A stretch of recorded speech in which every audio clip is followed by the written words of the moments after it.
Mark Tyson a gagné plus de 400 millions de dollars et a fini ruiné. Nicolas Cage, des dizaines de millions, ruiné lui aussi. Mais Warren Buffett, il vit toujours dans la même maison, achetée en 1958. Simple, sans luxe. Pourtant, il est milliardaire depuis des décennies. Il aurait pu en acheter plein des baraques. Ce que je veux dire avec cette introduction, c'est que c'est pas forcément le salaire qui te rend riche, c'est ce que tu en fais, comment tu gères les sous qui t'arrivent. Aujourd'hui, je vais te montrer les réflexes simples que mettent en place les gens qui arrivent à vraiment s'en sortir, à être en sécurité, se sentir libre et safe dans sa vie. La première étape, ça va être de vivre en dessous de ses moyens visibles. Je m'explique. Les gens dépensent souvent plus que ce qu'ils auraient dépensé s'ils étaient tout seuls. On dépense pour impressionner les autres, pour prouver aux autres qu'on a réussi. La première dépense, ça va être évidemment la voiture. Mais est-ce que tu as réellement besoin de faire cette dépense? Ok, tu as une belle montre, une belle voiture, mais assure-toi que c'est pas de l'argent que tu aurais pu investir pour être plus libre ou être dans une meilleure sécurité financière pour toi comme pour ta famille. Alors, tu peux te fixer un pourcentage clair pour ton budget, 70% de besoin, 20% épargne et 10% plaisir. Tu peux osciller sur ces trois coefs, mais l'important c'est d'avoir une partie de ton budget qui est dédiée à l'épargne et une fois que ton épargne de précaution est créée, à l'investissement. Le plus important, évidemment, c'est de construire cette discipline le plus tôt possible. C'est pour ça que moi, en tant que Clément de Liberté Financière France, j'essaie de former les jeunes à investir le plus tôt possible et à construire des bonnes habitudes d'épargne, même avec un salaire d'alternance. Si on épargne 10% au début, on épargnera 10% à la fin et les montants ne seront pas les mêmes. Et investir du coup le plus tôt possible et le plus longtemps possible, prendre cette discipline dès le début et la garder longtemps. La deuxième étape, ça va être de transformer chaque hausse de revenus en actif. Quand ton salaire va augmenter, quand tu vas toucher une prime, quand tu vas avoir un nouveau travail, tu vas toucher une augmentation, automatise une partie, vraiment investis une partie de ce que tu vas gagner en plus pour l'investir sur ton PEA, sur ton compte titre, sur une assurance vie. Bref, dédie-le à ton futur, parce que si tu arrivais à vivre avec 2200 euros, pourquoi, si tu gagnes 2004, tu devrais à tout prix dépenser plus alors que tu n'en avais pas réellement besoin avant de dépenser ces 200 euros de plus chaque mois. Donc, en résumé, quand tu gagnes plus, achète des actifs et n'achète pas plus de passifs. Évidemment, ton budget épargne va augmenter, mais ton budget plaisir aussi, étant donné que c'est un pourcentage. La troisième étape, évidemment, c'est pour contrer la mauvaise volonté de l'humain. Évidemment, la volonté, c'est fragile, la motivation, c'est temporaire, alors que la structure et la discipline, c'est stable.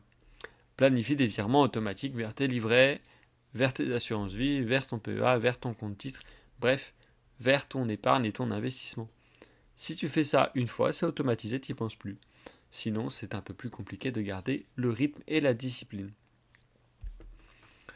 Le point numéro 4, c'est d'apprendre. Évidemment, l'ignorance coûte plus cher que n'importe quel placement. Comme je l'ai dit, si tu ne connais pas encore les intérêts composés, je te laisse me commenter guide dans la description et je t'expliquerai ça très simplement.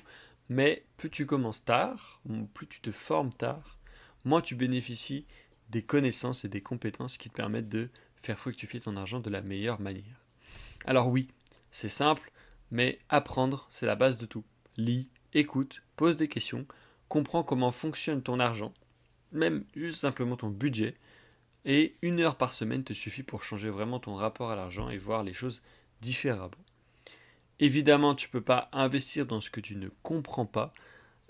Évidemment, quand ton conseiller, qu'il soit financier indépendant ou qu'il soit ton conseiller bancaire, lorsqu'il te propose un produit, pose-lui des questions, parce que même des fois, lui ne connaît pas les actifs sous-jacents ou les tenants et les aboutissants du placement qu'il te propose.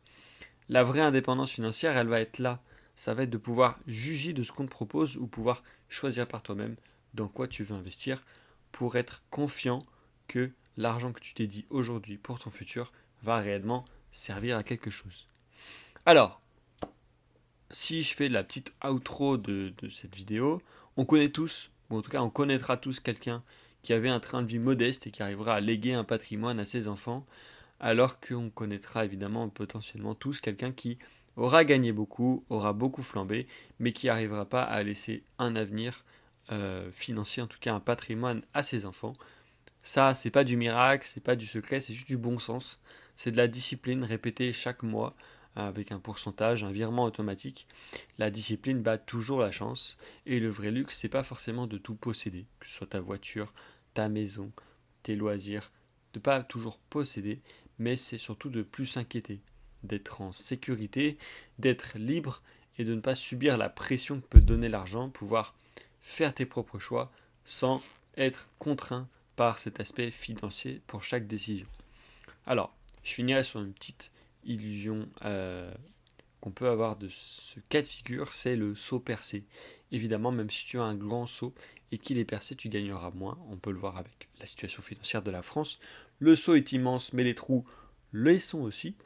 Ton seau finira toujours vide, alors qu'un petit seau solide, il finit toujours par déborder.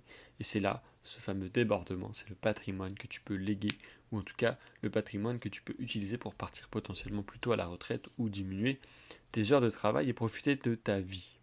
Alors, moi, ce que je veux mettre en avant, c'est l'indépendance, c'est la liberté. Moi, j'ai pour objectif d'être libre financièrement à 30 ans. Ce que je veux, c'est qu'il y ait un maximum de personnes de ma génération qui mettent les choses en place pour atteindre leurs objectifs, quels qu'ils soient. Et pour ça, le mieux, c'est de commencer le plus tôt possible. Si tu veux t'éduquer financièrement et construire ces bonnes habitudes, je te laisse cliquer sur le premier lien qui est dans la description. C'est un guide étape par étape pour vraiment... C'est le guide de l'investisseur débutant, l'investisseur étudiant, pour vraiment avoir les bases. Et si tu as des questions, je suis disponible en commentaire, je suis disponible sur Instagram, je suis disponible par mail. Vraiment, n'hésite pas. C'est vraiment la première étape, te former pour transformer ton argent en liberté. C'était Clément, je te dis à la prochaine. Bonne soirée à toi.